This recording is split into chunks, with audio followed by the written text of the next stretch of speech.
हींग वाला प्रश्नोत्तर एवं अभ्यास कार्य। शब्दार्थ: बोहनी, पहली बिक्री, सरकाना, खिसकाना, रेजगी, रेजगारी, भीरू, डरने वाला, डरपोक, प्रलोभन, लालच, नाही, नहीं, पियारा, प्रिय, प्यारा, परसों, परसों, कुछो, कुछ भी, होत, होता है, नीरवता, खामोशी, सकुशल, कुशलतापूर्वक, वक्त, वक्त, समय, प्रबंध, इंतज़ाम, व्यवस्था, ताकीद, हिदायत, चेतावनी देना, आग्रह करना। मुहावरा: हाथ पांव ठंडे पड़ना, डर से घबरा जाना, हाथ की बात, अपने वश या नियंत्रण की बात।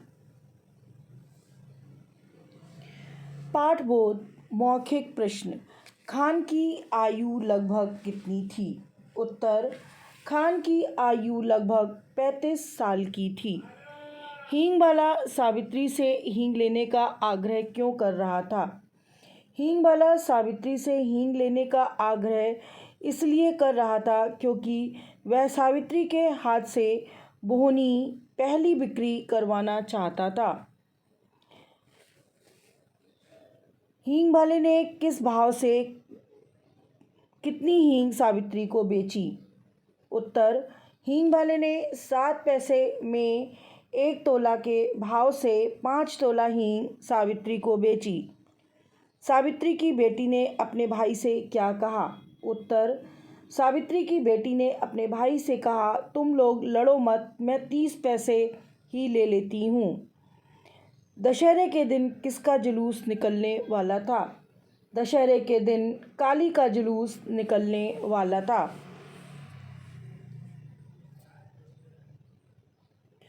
अर्थग्रहण संबंधी प्रश्न। सावित्री बोली, पर इतनी हींग लेकर क्या करूँगी? ढेर सारी तो रखी है। खान ने कहा, कुछ भी ले लो अम्मा, हम देने के लिए आया है, घर में पड़ी रहेगी, हम अपने देश कूद जाता है, खुदा जाने कब लौटूंगा। और खान बिना उत्तर की प्रतीक्षा किए हींग तोलने लगा। इस पर सावित्री के बच्चे बहुत नाराज हुए। सभी बोल उठे, मत लेना माँ, तुम कभी न लेना, जबरदस्ती तोले जा रहा है। पर जब खान ने हींग तौलकर पुड़िया बनाकर सावित्री के सामने फेंक दी, तब सबसे छोटे बच्चे ने पुड़िया उठाकर खान की ओर फेंकते हुए कहा, ले जाओ, हमें नहीं लेना, चलो माँ भीतर चलें। सही विकल्प चुनकर सही का चिन्ह लगाइए। सावित्री हींग इसलिए नहीं लेना चाहती थी क्योंकि ढेर सारी हींग रखी थी। सावित्री के बच्चे किस कारण नाराज हुए? खान द्वारा जबरदस्ती हींग तौलने पर। हींग की पुड़िया किसने फेंकी? सावित्री के छोटे बच्चे ने।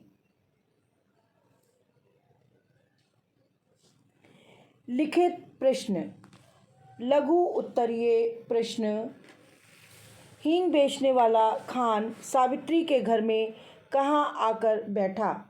हींग बेचने वाला खान सावित्री के घर के आंगन में मौलसरी के पेड़ के नीचे बने हुए चबूतरे पर आकर बैठा।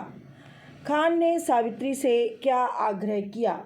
उत्तर: खान ने सावित्री से आग्रह किया कि वह 1 तोला हींग ले ले, मगर ले जरूर, क्योंकि वह उसके हाथ से बोहनी मांगता है। खान ने हींग की विशेषता क्या बताई? उत्तर: खान ने हींग की विशेषता बताई कि यह हेरा हींग है जो 1 नंबर की है। छोटे लड़के ने कितने पैसे लेने की जिद की? छोटे लड़के ने 35 पैसे लेने की जिद की। बच्चे क्या देखने जाने की जिद कर रहे थे? उत्तर: बच्चे काली का जुलूस देखने जाने की जिद कर रहे थे। दीर्घ उत्तरीय प्रश्न। का उनका बेटा वही खान है, सावित्री की बेटी ने ऐसा क्यों कहा?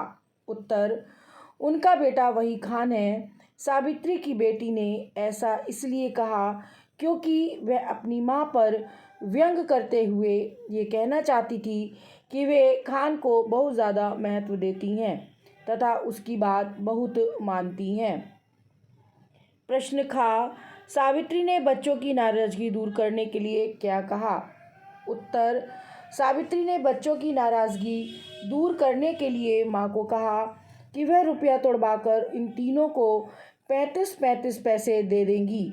बच्चे खान द्वारा ज़बरदस्ती हींग बेचे जाने पर बहुत नाराज़ थे, बिना अपने पैसे लिए मानने को तैयार नहीं थे। प्रश्न गा, होली में हुए दंगों की खबर सुनकर सावित्री क्यों चिंतित थी?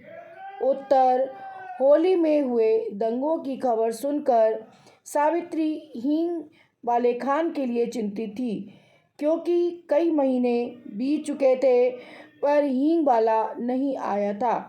प्रायः हींग वाले खान की याद उसे आ जाया करती थी और वह सोचती थी कि कहीं उसके साथ कोई अनहोनी तो नहीं हो गई। प्रश्न घा, बच्चों के समय पर घर न लौटने से हुई सावित्री का दशा का वर्णन कीजिए।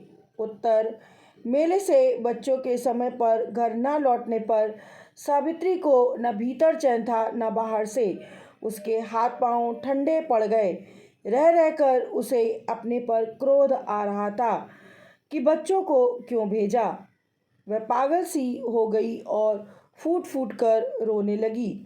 वह अनेक लोगों से प्रार्थना भी कर रही थी कि कोई उसके बच्चों को ढूंढ लाए, पर सब मना करके चलते बने थे। प्रश्न 5, सावित्री ने काली के जुलूस में न जाने के लिए बच्चों को क्या क्या प्रलोभन दिए और क्यों? उत्तर, सावित्री ने काली के जुलूस में न जाने के लिए बच्चों को तरह तरह के प्रलोभन दिए। उसने बच्चों को पैसों का, खिलौनों का, सिनेमा जाने आदि के प्रलोभन दिए, परंतु बच्चे नहीं माने। वे जुलूस देखने जाने के बिना मानने को तैयार न थे। प्रश्न 4, दंगे के से सामान्य लोगों का जीवन अस्त व्यस्त हो जाता है, कैसे? सोच कर लिखिए। उत्तर, दंगे से सामान्य लोगों का जीवन अस्त व्यस्त हो जाता है। इस हिंसात्मक घटनाओं से आम जनमानस में भय व्याप्त हो जाता है। लोगों का घर से निकलना मुश्किल हो जाता है। कामकाज, आना जाना, खान पान इत्यादि दैनिक गतिविधियां बाधित होती हैं। इससे सामान्य जनता का जीवन सर्वाधिक प्रभावित होता है।